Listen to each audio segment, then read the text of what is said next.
오늘도 우리 참 좋은 날, 또 성스러운 주일 아침에 하나님의 전에 찾아 나오신 우리 사랑하는 성도님 모두에게 하나님의 신령한 은혜와 능력과 축복이 함께 하시기를 주님의 이름으로 축복합니다. 이 시간 우리 앞뒤 분에게 우리가 사랑한다는 마음을 가지고 우리가 마지막에 하트 한번 합시다. 자, 우리 같이 은혜 받게 돼서 정말 반갑습니다. 사랑합니다. 축복합니다. 사랑합니다.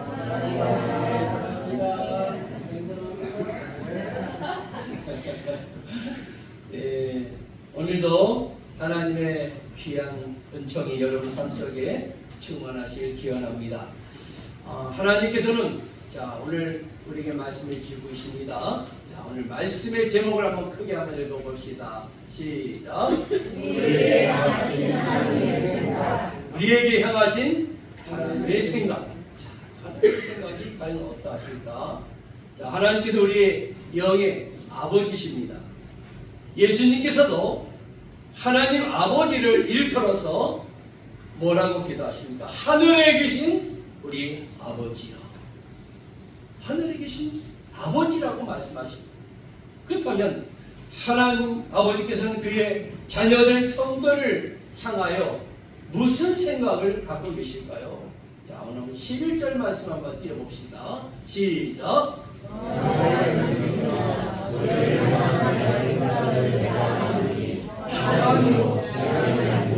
너희에게 힘을 주는 것이다. 아멘. 하나님 아버지께서는 하나님의 자녀된 성도를 향하여 어떤 생각을 갖고 계시는가? 여호와의 말씀이니라 말씀하고 계시죠. 하나님께서 말씀하시기를 너희를 향한 나의 생각, 여기 다시 말씀을 드리면 너희를 위해 세운 나의 계획을 내가 안 하니, 내가 알고 있으니 재앙이 아니라 곧 평안이요 희망이요 너희에게 미래와 희망을 주는 것이니라. 아멘. 이 말씀을 또 이렇게 번역할 수가 있어요. 너희를 위한 나의 계획은 내가 알고 있다. 그것은 너희에게 재앙을 주려는 것이 아니라 번영을 주고 너희에게 미래와 희망을 주려는 계획이다. 할렐루야. 그렇습니다. 우리가 은혜롭고 복된 삶을 살아가려면 우리를 향하신 하나님의 생각을 우리가 알아야 된다는 거예요. 그렇다면, 그렇지 않으면 하나님의 뜻과 반대되는 삶을 살다가 우리가 낭패를 당할 수밖에 없다는 거예요. 이제 우리에게 향하신 하나님의 생각이 무엇인지를 함께 나누기 원합니다. 첫째 말씀을 한번 띄워봅시다. 시작. 우리에게 향하신 하나님의 생각이 있었는데 그것이 무엇인가? 재앙이 아니라 평안이라는 것이죠. 예레미야 선지자가 이 예언을 할 당시 유다 왕국은 바벨론 왕 느부갓네살에게 정복을 당하여서 왕과 귀족들과 제사장들과 백성들이 모두가 포로로 끌려간 직후였습니다. 유다의 운명이 이처럼 비참한 상태에 떨어진 이유는 바로 그 당시 왕과 백성이 선지자의 경고를 무시하고 하나님을 떠나서 우상 숭배에 빠졌기 때문이었어요. 하나님이 가장 싫어하시는 우상 숭배를 했다는 것이죠. 이 하나님께서는 예고하신 대로 그들을 심판하셨던 것입니다. 자, 하나님의 심판이 임함으로 인해서 예루살렘이 함락되면서 수많은 사람이 죽게 됩니다. 가옥이 불탔고 약탈당했고 그렇게 경고했던 예루살렘 성전도 무너졌고 왕을 비롯해서 수많은 백성들이 포로로 잡혀가게 됩니다. 정말로 무서운 재앙이 아닐 수가 없었어요. 그런데도 하나님께서는 그 백성들에게 이렇게 말씀을 하십니다. 너희를 향한 나의 생각은 내가 안다. 재앙이 아니라 평안이라는 것이죠. 이게 하나님의 마음이셨어요. 그렇습니다. 하나님께서는 자기 백성이 불행을 만나서 고통을 당하는 것을 원치 않으셨다는 거예요. 자기 백성을 향하신 하나님의 생각은 늘 선하고 은혜로우셨고, 하나님께서는 악인을 심판하시지만 그것을 기뻐하지 않으시고, 은혜는 기꺼이 내리시지만 심판은 보류하셨다가 행하신다는 것이죠. 그래서 우리 아버지 하나님은 오래 참으시는 분이에요. 인내하시는 분이에요. 자, 함께 봅시다. 에스겔에서는 이 말씀이 주어집니다. 시작.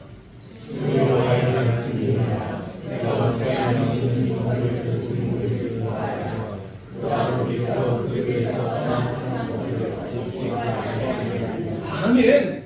주 여호와의 말씀이니라. 내가 어찌 악인이 죽는 것을 조금도 기뻐하랴. 그가 돌이켜 그 길에서 떠나 사는 것을 어찌 기뻐하지 아니하시니. 하나님 기다리신 하나님. 에스겔 33장 11절에는 이 말씀이 기록됩니다. 시작. 주 여호와의 말씀이니라. 나의 삶을 두고 맹세하노니 나는 악인이 죽는 것을 기뻐하지 아니하고 악인이 그 길에서 돌이켜 떠나 사는 것을 기뻐하노라. 이스라엘 족속아 돌이키라. 떠나라. 어찌 죽고자 하느냐 하셨다. 아멘. 생각해 보세요. 아담과 하와가 선악과를 따먹고 범죄했을 때에 하나님께서는 동산 그 나무 사이에 숨어 떨고 있는 그들을 하나님께서 먼저 찾아오셨어요. 그리고 어떻게 말씀하십니까? 아담아, 내가 어디 있느냐 부르셨어요. 이는 아담과 하와를 심판하기 위함이 아니라 생명의 길을 버리고 사망의 길로 가는 그들에게 회개의 길을 주시기 위함이었어요. 그래서 아담아 어디 있느냐? 하나님이 아담이 어디인지 몰라서 부르셨을까요? 아니, 다 어디 숨는지 다 알고 계시잖아요. 그러나 아담은 하와에게 책임을 떠넘기기에 급급했잖아요. 하나님이 물음에 아담은 아주 비굴하게 변명을 하게 됩니다. 자, 창세기에 있는 말씀인데요. 시작. 하나님이 주셔서 나와 함께 있게 하시니라. 그가 나를 베푸시고 내가 먹으려. 자, 아담에게 그 선악과를 왜 먹었느냐고 물었을 때에 아담은 핑계를 댑니다. 아담이 이르되 하나님이 주셔서 나와 함께 있게 하신 여자, 그가 그 나무의 열매를 내게 주므로 내가 먹었나이다. 자, 본인이 잘못한 것은 눈꽃만큼 인정하지 않았어요. 오히려 그 죄를 바로 하와에게 또 넘겼다는 것이죠. 이 하나님께서는 두 사람을 에덴 동산에서 쫓아내시고 아담에게는 평생 땀 흘려 수고하게 하셨고 하와에게는 해산의 고통을 더하게 하셨습니다. 또 아담에게 너는 흙이니 흙으로 돌아가라고 말씀하십니다. 결국 아담은 범죄하고 회개치 않으므로 하나님의 징벌을 받게 됩니다. 그러나 하나님은 징벌을 내리신 중에도 아담에게 긍휼 베푸시기를 잊지 않으셨다는 거예요. 이게 아버지의 마음이에요. 이게 하나님의 사랑이에요. 보세요. 하나님께서는 아담과 하와를 어떻게 사랑해 주셨나요? 먼저 무화과 나뭇잎을 대신하여 가죽옷을 입혀주셨고 구세주에 대한 약속을 주셨어요. 창세기에 있는 말씀입니다. 자, 띄워봅시다. 15절 시작. 내가 너를 여자와 수사를 하고 내 웃음으로 여자를 너와 부자가 되리니 너의 머리를 상하게 할 것이고 너는 그의 발꿈치를 상하게 할 것이니라. 자, 이는 뱀의 후손, 즉 사단의 지동 세력들을 저주하신 것이지만 그 말씀에는 장차 여자의 후손으로 오실 구세주에 대한 약속이 이 말씀 속에 계시되어 있다는 것이죠. 이처럼 하나님께서는 진노 중에도 긍휼을 베푸시는 참 좋으신 우리 아버지인 줄로 믿습니다. 더구나 예수 그리스도를 믿어서 하나님의 자녀된 성도들에게 징벌조차도 최종적인 파멸을 막기 위한 하나님의 배려의 손길임을 우리는 알아야 될 줄로 믿습니다. 우리 사랑하는 성도 여러분, 우리가 인생을 살다가 보면은 때로는요 역경과 시련의 밤을 맞이할 때가 있어요. 그럴 때에 우리 신앙의 사람은 우리는 어떤 자세를 갖춰야 되겠습니까? 자, 함께 봅시다.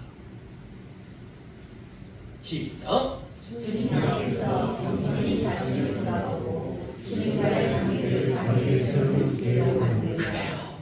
여러분 역경과 시련의 밤을 만날 때에 우리는요 더 주님 앞에서 겸손히 자신을 돌아보시고 주님과의 관계를 바르게 세울 수 있는 좋은 기회로 만드시기 바라요. 그렇습니다. 때로는 인생의 어두운 밤을 지날 때에 우리 스스로가 마음을 낮추고 자신을 돌아보는 것, 이것이 우리에게 필요할 줄로 믿습니다. 그와 동시에 우리 모두 하나님을 바라보고 긍휼을 구하시기 바랍니다. 아버지, 긍휼히 여겨 주시옵소서. 긍휼히 여겨 주시옵소서. 그리하게 하나님께서는 환난을 이길 수 있도록 저와 여러분에게 힘과 위로와 소망을 우리 하나님이 부어주실 줄로 믿습니다. 저 여러분이 시련과 역경의 밤을 믿음으로 잘 통과할 때 반드시 하나님께서는 광명한 축복의 아침을 맞이하게 하시는 은혜를 우리 모두에게 베풀어 주실 줄로 믿습니다. 자, 두 번째로 말씀을 보겠습니다. 자, 시작. 하나님의 생각은 미래에 소망을 주는 거예요. 그 당시에 바벨론에 잡혀간 유다 백성은 아주 깊은 절망에 빠졌어요. 그들은 스스로를 마치 말라빠진 해골과 같다고 말했습니다. 중병에 걸렸더라도 숨이 붙어있으면 소생하기를 기대할 수 있지만 백골이 된 다음에는 살아날 소망이 없는 것이죠. 그렇지만 사람은 할 수 없지만 하나님께서는 하실 수 있는 줄로 믿으시기 바랍니다. 사랑하는 성도 여러분, 소망을 가진 사람은요 어떠한 어려움도 능히 이겨낼 수 있는 것입니다. 왜? 소망이 있기 때문에. 소망을 가진 사람은요 노인이라도 젊은이처럼 살아갈 수가 있는 거예요. 반면에 소망을 상실한 사람은요 소년과 청년이라도 무기력한 삶을 살아갈 수밖에 없어요. 왜? 소망이 없기 때문에. 왜 사람 스스로가 목숨을 왜 스스로가 끊습니까? 소망이 없기 때문에 그래요. 소망이 없으면 모든 것이 끝나는 거예요. 자, 사무엘 올만한 사람은 우리에게 이런 좋은 얘기를 남겼어요. 한번 읽어봅시다. 시작. 하나님으로부터 아름다운 희망, 기쁨, 용기, 힘의 영광을 받으나 그들은 아멘. 여러분이 젊어질 수 있는 비결이 있어요. 그게 뭐예요? 하나님으로부터 아름다운 희망과 기쁨과 용기, 힘의 영감을 받는 한 여러분들은 젊어질 수 있는 줄로 믿습니다. 젊어질 수가 있어요. 그러면서 그는 이렇게 말합니다. 세월은 피부에 주름살을 늘려가지만 열정을 잃으면 마음이 시든다. 여러분, 마음이 열정이 잃으면요 마음은 시들 수밖에 없는 거예요. 고뇌와 공포, 실망에 의해서 기력은 땀을 기고 정신은 먼지가 된다. 이게 사무엘 울만이라는 사람이 쓴 내용입니다. 자, 함께 봅시다. 그 다음 내용을 봅시다. 시작. 성도들의 토론이 최악의 절망적인 한편에서도 하나님을 더욱 의지하여 소망을 붙들고 있습니다. 믿으시면 아멘 합시다. 아멘. 여러분, 성도들의 특권이 있습니다. 그게 뭘까요? 최악의 절망적인 형편에서도 하나님을 더욱 의지하여 소망을 붙드는 거예요. 여러분, 삶을 살다가 힘들고 어려운 순간이 다가오거든요. 진짜 어려운 순간에 어려운 순간에 부딪혔을 때에 여러분, 하나님을 더욱 의지하고 소망을 붙드시기 바랍니다. 사랑하는 성도 여러분, 이 지구상의 수많은 사람들 중에 하나님께서는 저와 여러분들을 불러서 하나님의 백성 삼아 주셨잖아요. 하나님의 백성 삼으신 까닭이 무엇일까요? 매일같이 성경으로 인도하시고 때를 따라 깨닫게 하시고 징계하는 까닭이 무엇일까요? 그것은 저와 여러분으로 하여금 하나님을 경외하면서 평안과 소망 가운데 살게 하시기 위한 하나님의 목적이 있다는 거예요. 자, 저는 여러분들에게 이 말씀을 준비하면서 이 찬양이 기억났습니다. 우리 아무것도 두려워하지 말라. 여러분, 이 찬양이 여러분의 신앙에 고이 되시기 바래요. 아무것도 염려하지 말라. 두려워 말라. 주님이 우리를 지켜준다고 말씀하십니다.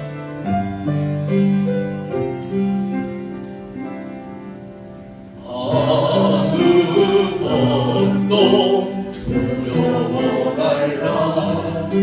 주 나의 하나님 지켜주시네. 놀라지 마라. 겁내지 마라. 주님 나를 지켜주시. 아멘. 아무것도 두려워 말라. 주 나의 하나님이 지켜주시네. 놀라지 마라. 겁내지 마라. 주님 나를 지켜주시. 아멘. 내 맘이 힘에 겨워 지칠지라도 주님 나를 지켜주시네. 아멘. 세상의 험한 풍파 몰아칠 때도 주님 나를 지켜주시네.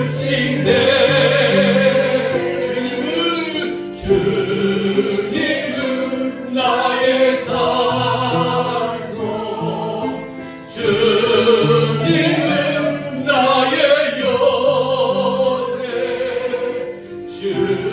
주님은 나의 소망. 나의 힘이 되신 여호와. 아멘. 여러분, 아무것도 두려워하지 말라고 말씀하십니다. 그런즉 아무것도 염려하지 말고 두려워하지 마십시오. 우리들 향하신 하나님의 생각은 재앙이 아니고 평안이요, 우리들의 삶 가운데 희망을 주려는 것임을 여러분 잊지 마시기 바랍니다. 아멘. 이 시간 우리는 2024년 4월 첫째 주일을 맞이해서 하나님 전에 나왔습니다. 우리 모두는 지난 코로나 바이러스로 인해서 3년이라는 힘든 시간을 우리는 보내고 지나왔습니다. 전혀 예상치 못한 문제를 만나 우리 모두는 소리 없는 전쟁을 치면서 정말로 힘든 시간을 보내왔습니다. 그럼에도 불구하고 오늘 하나님께서 말씀해 주셨듯이 우리를 향한 하나님의 생각은 재앙이 아니고 평안이라고 말씀해 주고 있습니다. 이럴 때일수록 우리 믿음의 사람들은 정신을 바짝 차리고 무엇보다도 우리 모두가 하나님 중심으로 살아갈 때에 하나님께서는 재앙을 물러가게 하시고 평안을 이 민족 위에 그리고 가정 위에 회복의 은혜를 베풀어 주실 줄로 믿습니다. 아멘. 자, 우리 마지막 세 번째 말씀을 봅시다. 시작. 하나님의 생각은 성도의 기도를 들어주시는 것이다. 하나님의 우리를 향한 생각은요, 결국은 성도들의 기도를 들어주신다는 거예요. 자, 요즘 사람들은 저마다 핸드폰을 갖고 아는 사람들과 연락을 합니다. 자, 집에서도 지하철에서도 버스 안에서도 길을 가면서도 언제 어디든지 손쉽게 전화를 하면서 우리가 대화를 하잖아요. 그러나 내 핸드폰에 등록된 전화번호는 많지만 정작 어려운 일을 만났을 때 도움을 청할 수 있는 사람은 그리 많지 않습니다. 요즘 사람들은 어려운 처지에 놓인 사람의 전화를 받기를 꺼려합니다. 왜냐하면 선뜻 도움을 주지 못하는 것이 미안하기도 하고 요청을 받는 자체가 부담스럽기 때문에 전화를 안 받아요. 이는 부모 자식 간에도 마찬가지입니다. 도와줄 여유가 있으면 상관이 없지만 그렇지 못할 때에는 그런 전화가 반갑지 않는 것이 우리의 현 주소입니다. 그러나 하나님께서는 성도들의 도움을 청할 때에 절대로 우리 아버지 하나님은 부담스러워하지 않으신다는 거예요. 오히려 말씀하십니다. 어떻게 해요? 12절이에요. 말씀을 띄워봅시다. 시작. 나에게 부르시며 내가 와서 기도하면 내가 너희의 기도를 들을 것이요. 아멘. 너희가 내게 부르지, 내게 와서 기도하면 내가 너희들의 기도를 들을 것이요. 아멘. 여기 말씀을 쉽게 말씀드리면 사랑하는 자녀들의 고통과 신음을 알고 계신 주님께서 자녀들의 간절한 기도를 하나님이 들어주신다는 거예요. 너희가 전심으로 나를 찾고 찾으면, 자 12절 그 다음 내용이 있어요. 시작. 내가 온 마음으로 나를 구하며 나를 찾을 것이요 나를 만나리라. 아멘. 전심으로 나를 찾고 찾으면 나를 만나리라. 만나 주겠고 응답해 주시겠다는 거예요. 이 아버지의 마음이에요. 이와 같이 전능하신 하나님께서 우리의 기도를 들어주시니 이처럼 위대하고 은혜로운 일이 어디 있겠습니까? 사랑하는 성도 여러분, 이처럼 기도는 하나님께서 성도들에게 주신 은혜로운 특권 가운데서도 바로 최상의 특권입니다. 이게 기도예요. 하나님께서는 우리에게 대화의 통로를 통해서 24시간 언제나 열어놓고 계셔요. 아무리 친한 사람에게도 너무 늦은 시간에 전화하는 것은 신뢰가 되잖아요. 그러나 하나님께서는 밤중이든 새벽이든 시간에 구애받지 않고 언제든지 대화를 요청하면 마치 기다리고 계셨던 것처럼 기꺼이 응답해 주시는 참 좋으신 우리 아버지신 줄로 믿습니다. 자, 성경을 읽다 보면 우리에게 기도를 권하는 말씀을 쉽게 찾아올 수 있어요. 여러분, 이 찬양은 여러분 아십니까? 너희는 먼저 그의 나라와 주님 우리에게 그 나라를 먼저 구하라 말씀해 주고 있어요. 자, 한번 찾읍시다. 구하라 너희는 주실 것이요 찾으면 찾으리라 두드리라 그러면 열릴 것이라고 말씀하십니다. 구하라 구하라 너희에게 주실 것이요 찾으면 찾으리라. 아멘. 문 두드리면 열릴 것이라. 할렐루야 할렐루야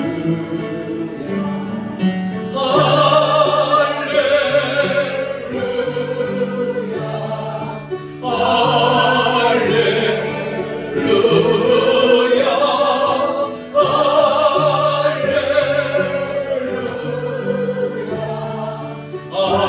할렐루야. 다시 한번 우리 구하라.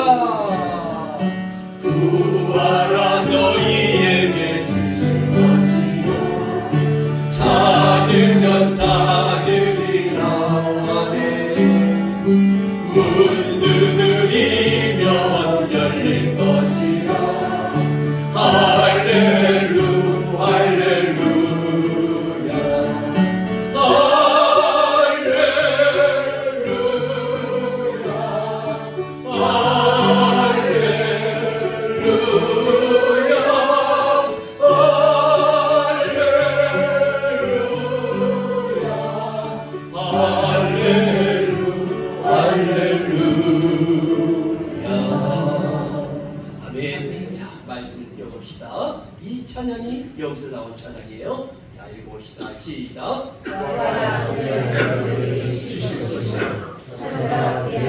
찾아낼 것이요 문을 두드리라 그냥 너에게 열릴 것이니.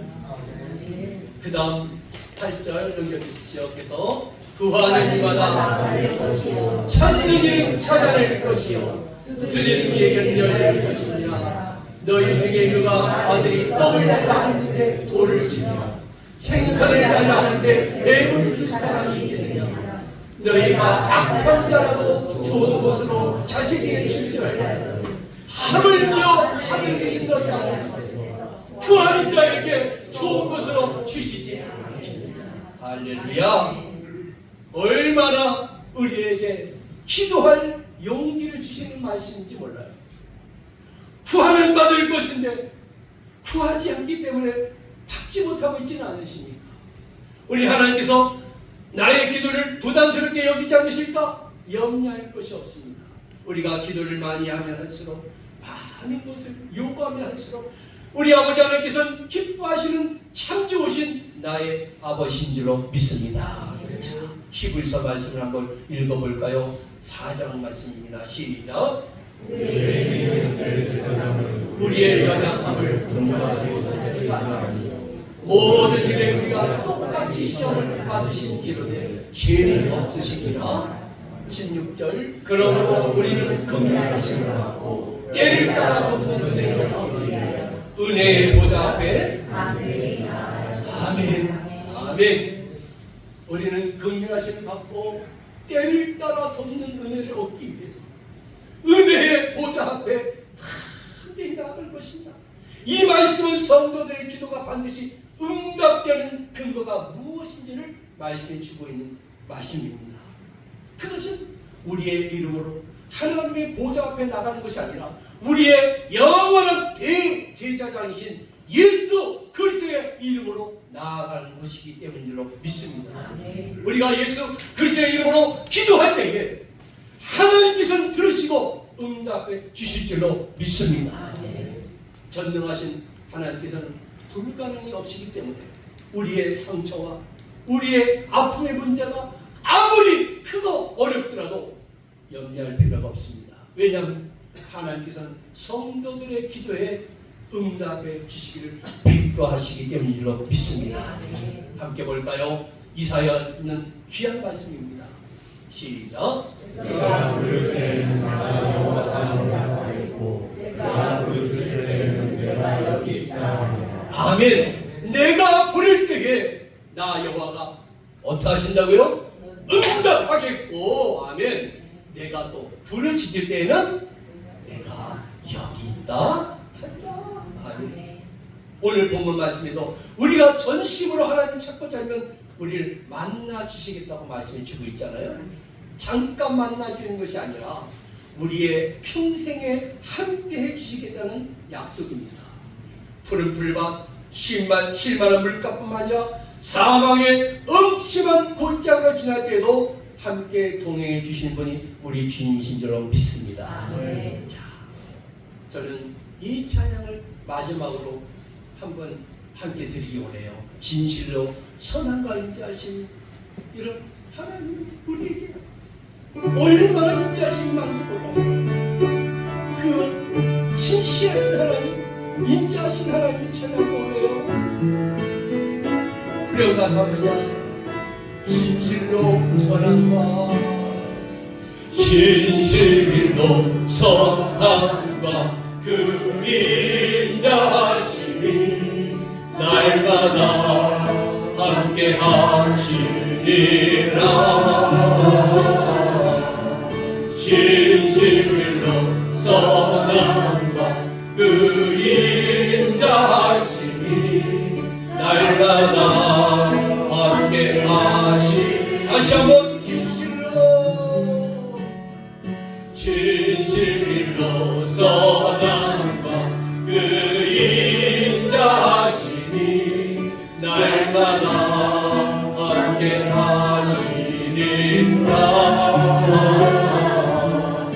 진실로 선함과 그 인자심이 날마다 함께 하시리라. 아멘. 이 찬양의 가사와 같이 우리의 평생에 하나님의 선하심과 인자하심이 날마다 여러분의 삶 속에 함께 하시길 원합니다.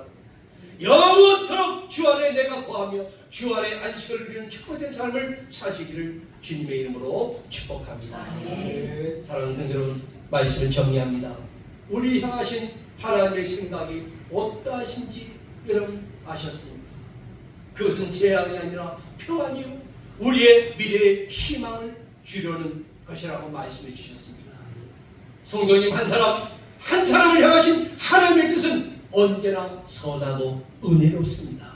이와 같은 하나님의 생각을 의심 없이 받아들임으로 날마다 여러분 평안과 희망 가운데 살아갈 수 있는 복 있는 하나님의 그러한 성도들이 다 될 수 있기를 주님의 이름으로 축원합니다. 기도하겠습니다.